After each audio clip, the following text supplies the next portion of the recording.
Indy 500 coverage is brought to you by the members of the DL 500 Club. Click the link in the description, join today, and get exclusive content. So this isn't necessarily the way I wanted to start the oval portion of May. We did actually run for a little bit just after 9 o'clock this morning, but it was very limited running, just under 30 minutes. So we'll take a look at the results here in just a second, but we've got actually, believe it or not, a pretty stacked video here for the first day of Indy 500 practice. Very abbreviated, but the first day of Indy 500 practice. We've got interviews with a lot of drivers you're going to want to hear from, including those from Team Penske and the Rahal, Letterman, Lanigan team as well. Two of the big storylines on both ends of the grid last year for the Indy 500. And ironically enough, we kind of called an audible on the history segment. Because of the weather the way that it is, we're actually going to talk about, later on in this video, the races that were stopped for rain throughout history. There's only 7, believe it or not. And I'm not trying to speak anything into existence. Trust me on that one. But it's kind of an interesting history lesson, because it was kind of surprising even to me that few races had been stopped for rain. So let's take a look. While it was very abbreviated today, it was very, very quick. Here are the results from practice for the first day of Indy 500. Topping the charts in a very abbreviated day 1 at the Indianapolis 500 is Scott Dixon, cracking the 229 mile per hour barrier at 229.1 miles per hour, the second fastest first day in Indy 500 history. Marco Andretti is second at 228.3 miles an hour. All of these are tow laps. Most of the running today was done in groups, so the fastest tow lap was actually Scott McLaughlin, way down the order at 219 miles an hour. Takuma Sato, who you'll hear from later on in this video, third on the board at 225.5 miles an hour. Pato Award at 224.9. Christian Lundgaard, 2 Rahal cars in the top 5. Obviously early days, but that's got to be at least somewhat encouraging for the team.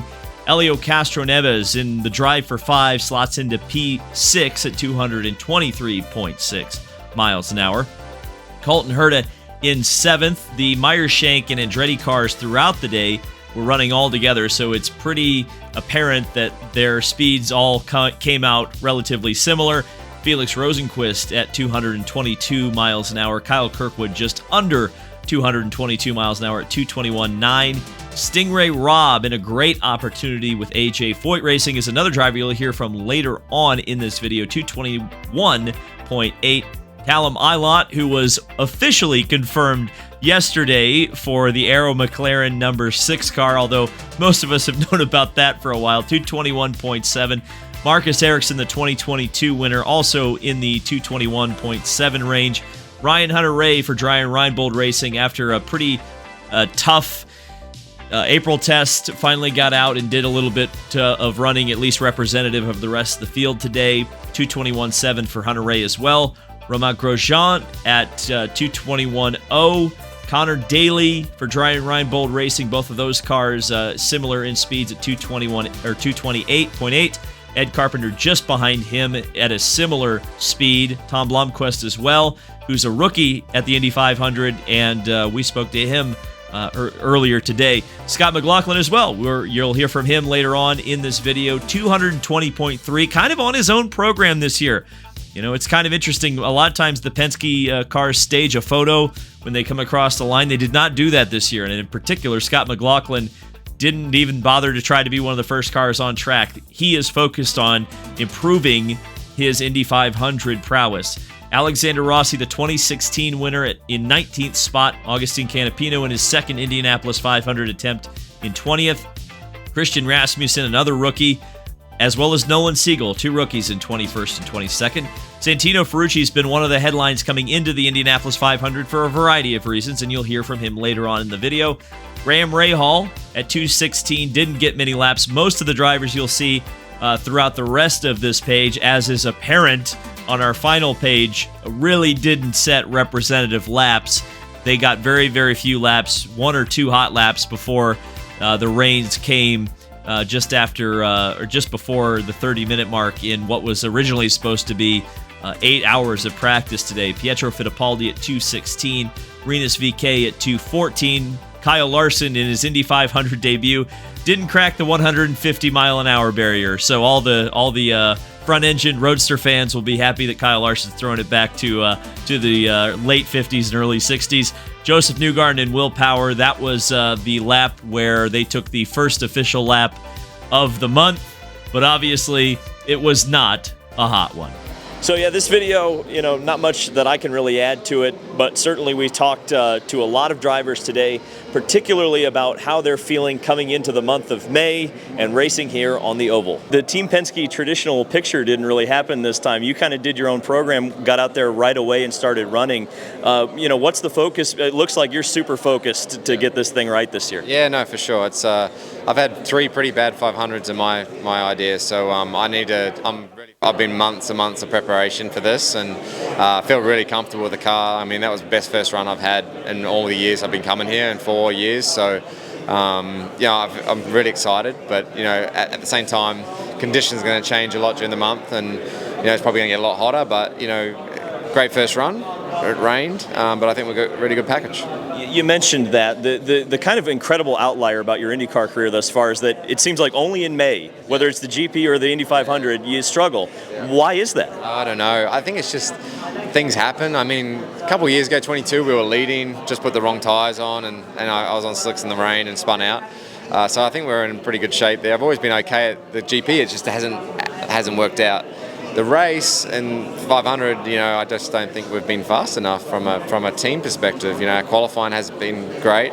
Our race cars, been good, but I think also, I'm lacking a little bit of experience. Having that confidence come through the pack is a little bit different to, I guess, someone that Will or Joseph that have done it for over 10 years. Having that confidence is a big deal, and I feel like I'm slowly getting that, but I'm still playing catch up a little bit. We've definitely made improvements, no question. We've improved over last year on a number of fronts. So plus, sort of collaborating with AJ Foyt, sort of mixing a few of those ideas. Yeah, I don't think there's much left on the table for us. If we're not competitive now, we'd be really scratching our heads. So you got a little bit of running this morning. It wasn't a lot, but you did get some traffic running with a lot of fast cars. So just kind of talk me through what you felt out there on the racetrack. Yeah, I mean, to be honest, that was the first time I had a car, I guess, within a second of me ever on an oval. So I've got a lot to learn, lot to feel out, let's say. It's all about that feeling of, when you dip in, the feeling of the lack of downforce, sort of, the wind coming off the car, and that feel of what you got underneath you, and then starting to trust that and building up confidence and how to position yourself and how close you can get. Because that was the first time I'd done it, so I was obviously on the safe side. Didn't want to do anything silly too early, but it's a different ball game, mate. That was different, but our cars are all pretty good, and we've got a good group of cars to kind of lean on and learn from, or I've got so much video and data to look at from not only my two other teammates, who obviously one doesn't need any introduction. There's a lot of experience in the group, and even on the other side with the Andretti, we've been able to share that sort of stuff. So there's a lot of I've got a lot of information to help my process. But I just don't want this happening, right, with the rain, and I want to be out on track and learning. So every time every hour that was spent in the garage and not on track is obviously not a good thing for me, because I do feel so far behind in so many areas on this sort of this track or this venue and this style of racing. But it's just what it's going to be, and just got to make the most of my time, not in the car, I guess. Yeah, I mean, for sure we want more running. It's unfortunate about the rain, but it's out of anybody's control. We got basically an install and just one lap, and then it started raining. So I just want to go back out, see what we got, and see how the car feels. So it's the first time we're really working on an oval with Team Rahal. So I want to understand how they work on the oval, because even here at the open test, it got kind of rained out. So we just need running, and hopefully, I don't think this afternoon, but probably tomorrow. So we just talked to Pietro, kind of evaluate, a few more teammates have joined since you were last at Rahal, Letterman, Lanigan. So just kind of evaluate your teammates and what it's like working with all of them. Well, of course, needless to say, talking about Graham, Graham and I had a great relationship all the time, but obviously Pietro is very promising young drivers, and obviously Christian, no doubt about his speed, and last past a few races and past a few years that he's showing a tremendous speed. So it's a really talented group now, and driver is really strong. Now, of course, Graham and I must be leaving in terms of the experience, but the all young drivers are sucking up really quickly and absorbing and learning, and I think good, really strong group of the engineering, that's what's the matter. And I'm confident this new group is doing really well. You were so fast with Rahal, obviously in 2020, you won the race, and in 2021 you kind of got a bad hand on the strategy, but your car was one of the fastest throughout the day. So does a lot of stuff transfer from 2020 and 2021? Can you bring some of that magic back? Yeah, I hope so. I mean, look, the cars physically, fundamentally, virtually everybody is a very, very similar car. You know, thereabout there is a little bit difference, but matter is how you manipulate, how you treat on a setting. And I mean, honestly, in the last 2 seasons, of course, Ganassi has got a very strong vision of what they want to. But there's the essence of what I drove in Rahal 2020. The car fundamentally I like is that car. So I transferred to the Dale Coyne Racing, Chip Ganassi in somewhat in that philosophy. And now I'm coming back with Rahal, trying to dig in back to the older document. Let's try to see how does it go.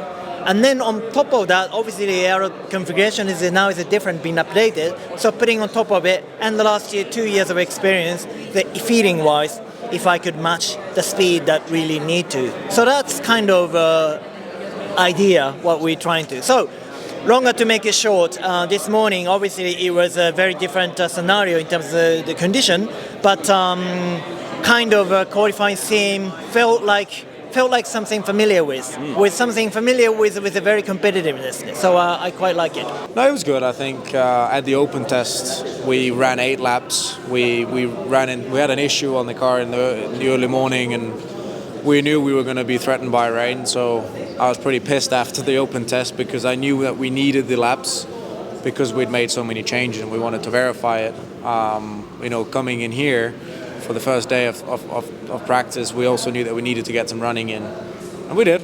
But we are now at 8 laps and 7 laps across the 2 days of testing that we've had, and it does seem like the car is faster. So I think right now I'm pretty relaxed in terms of what we have.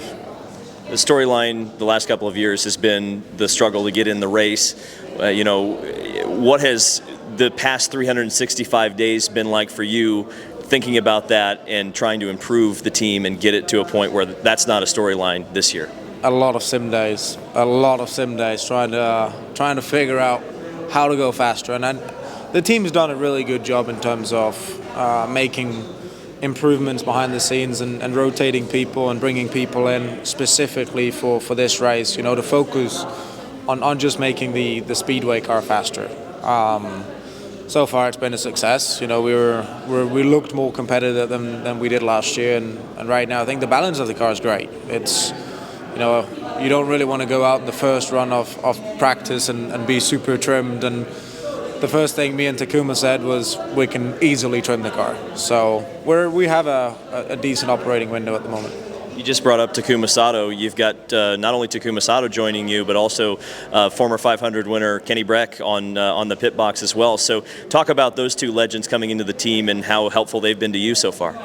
Well, Kenny was here at the open test and came with a lot of good information, and just it's an extra set of eyes that's not just from the team's perspective, but also the driver's perspective. He's, everything I've heard about Kenny is he was very critical. He was very, he would write a report of 10 pages after one single session, and I think it's just the level of detail that he brings. But yeah, Takuma, it's the last time we won this race with RLL was with Takuma, and Graham finished third that year, so it's a good addition to the team for sure. This is a heck of an opportunity. I think you know that.